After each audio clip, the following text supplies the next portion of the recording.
Start. अध्यक्ष महोदय, राजस्थान में जनता को बड़ी कठिनाई है। वहाँ सूखा पड़ा हुआ है, मवेशी मर रहे हैं। ऐसे जो स्थान हैं वहाँ आपको कदम उठाने चाहिए।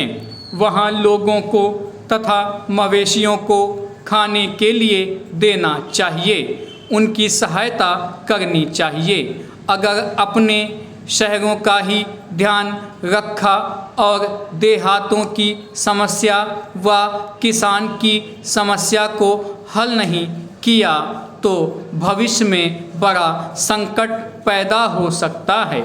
जब मैं अपने क्षेत्र में कार्य करने के लिए जाती हूँ, जो जिन लोगों ने वोट दिया होता है और जिन्होंने नहीं भी दिया होता है, वे भी शिकायत करते हैं कि जब वोट का समय आता है तब तो आप कहती हैं कि लगान माफ़ होगा, गल्ला सस्ता होगा, गाय भैंस के लिए घास का प्रबंध होगा, लेकिन हो तो कुछ भी नहीं रहा है।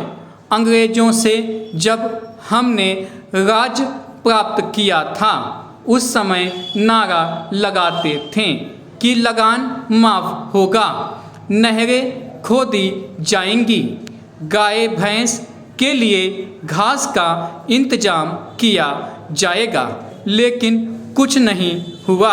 लगान भी दुगना बढ़ गया है। जनता में इन सब बातों को लेकर बड़ा असंतोष है। पैरा, हमारे मंत्री महोदय जब जिले का या प्रांत का दौरा करने जाते हैं तो रेस्ट हाउस में जाकर ठहरते हैं। देहातों में जाएं तो उनको असली हालत का पता चले, लेकिन वे तो रेस्ट हाउस में जाकर ठहरते हैं ताकि कहीं उनको लू ना लग जाए। इसलिए मैं निवेदन करती हूँ कि उनको गाँव में जाना चाहिए। वहाँ जाकर उनको किसान की कठिनाई को समझना चाहिए, उनकी कठिनाई को दूर करना चाहिए। किसान इस समय बड़े भयभीत हैं, उनकी तरफ बहुत सा रुपया पड़ा हुआ है। तकावी का, बीज का, लगान का, बैल का इत्यादि। कलेक्टर या तहसीलदार उनको आज बहुत परेशान कर रहे हैं। उसके बैल नीलाम किए जा रहे हैं, जमीन नीलाम की जा रही है, उसको कचहरी में ले जाते हैं और पटवारी तहसीलदार किसान को जिस तरह से परेशान करते हैं उसका लेखा मैं नहीं दे सकती हूँ, उसका मैं वर्णन नहीं कर सकती हूँ। आज भ्रष्टाचार का ही बोलबाला है। जब तक 500 रुपया या 300 रुपया या 200 रुपया लेखपाल को या पटवारी को ना मिले, तब तक खाने में से नंबर वे लोग नहीं निकालते हैं। कचहरी में उन्हें परेशान किया जाता है और वे सब जगह परेशान होते हैं। पैरा, महोदय, पंजाब के संबंध में मुझे यह कहना है कि अभी कुछ दिन पूर्व वहाँ पर भाषा का प्रश्न उत्पन्न हुआ। मेरा अपना विचार है कि जब भाषा के आधार पर पंजाब का विभाजन हो गया तो आज पंजाब की भाषा पंजाबी है और यह पंजाब के लोगों को निर्णय करना है कि वह पंजाबी किस लिपि के अंदर लिखी जाए। लेकिन एक बात मैं पंजाब की सरकार से आपके माध्यम से निवेदन करना चाहता हूं कि आज जब पंजाब के अंदर 45% लोग इस प्रकार के हैं जो यह कहते हैं कि हमारी अपनी मातृभाषा हिंदी है।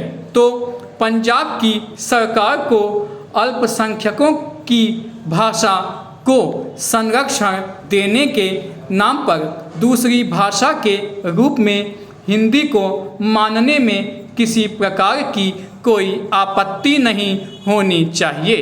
इससे दोनों के संबंधों में मधुरता आएगी और किसी प्रकार के अनावश्यक आंदोलन से हमारा सीमावर्ती राज्य बचा रहेगा।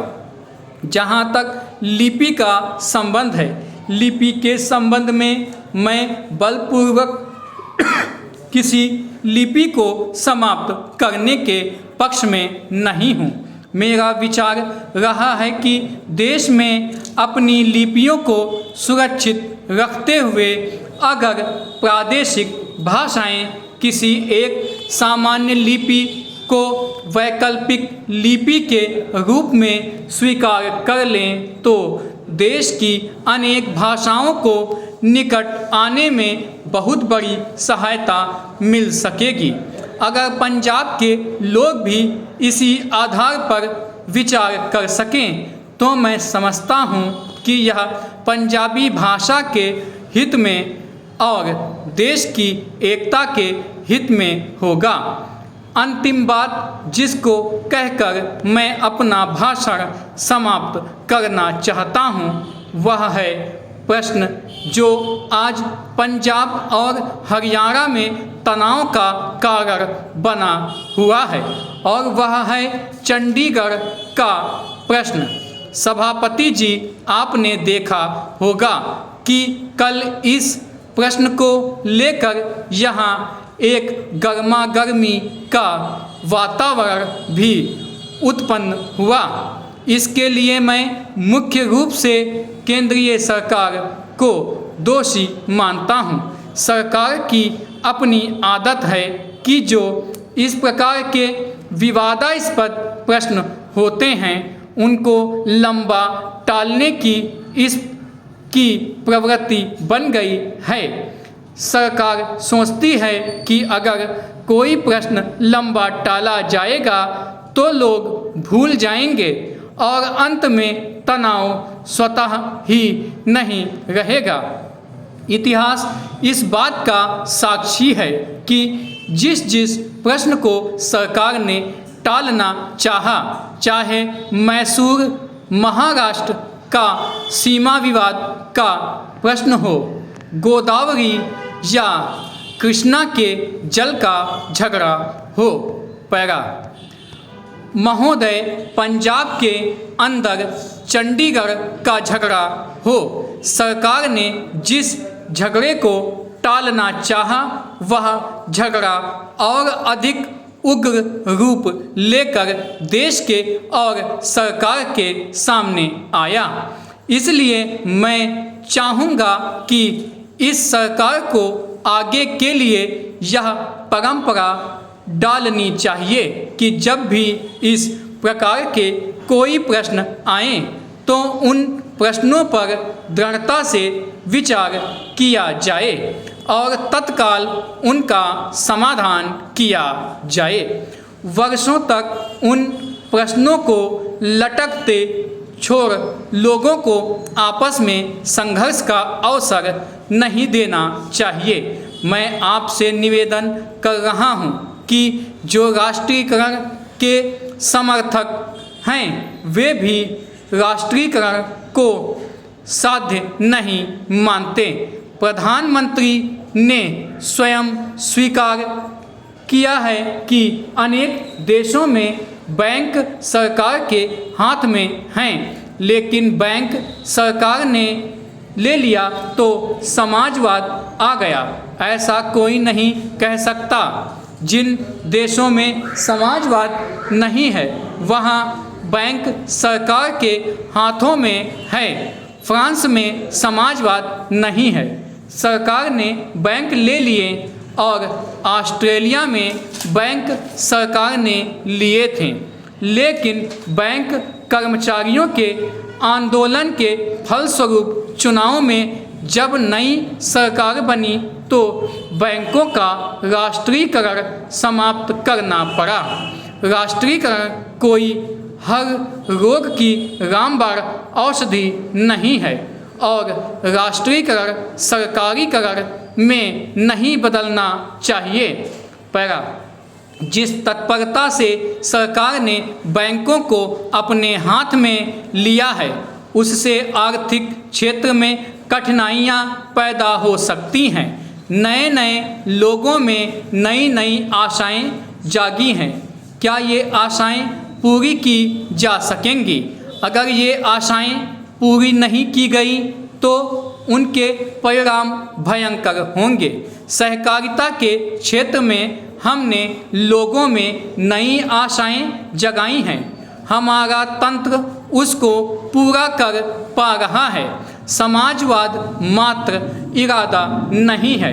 इरादे अच्छे हो सकते हैं, नेक हो सकते हैं, लेकिन जिस मशीनरी के द्वारा, जिस तंत्र के द्वारा वह इरादे व्यवहार में लाने हैं, अगर वह मशीनरी भ्रष्ट है, अगर वह तंत्र अक्षम है, अगर जनता के प्रति उनके हृदय में सहानुभूति नहीं है, तो फिर राष्ट्रीयकरण भी सहकारिता की तरह से एक बदनाम चीज हो जाएगी। सरकार बहुत से कारखाने चला रही है, कुछ अच्छे चल रहे हैं, कुछ बुरे चल रहे हैं, लेकिन कारखाने चलाने के लिए, सरकारी संस्थाएं चलाने के लिए जैसे आदमी हमें चाहिए वैसे आदमी तैयार करने का हमने प्रयत्न नहीं किया है।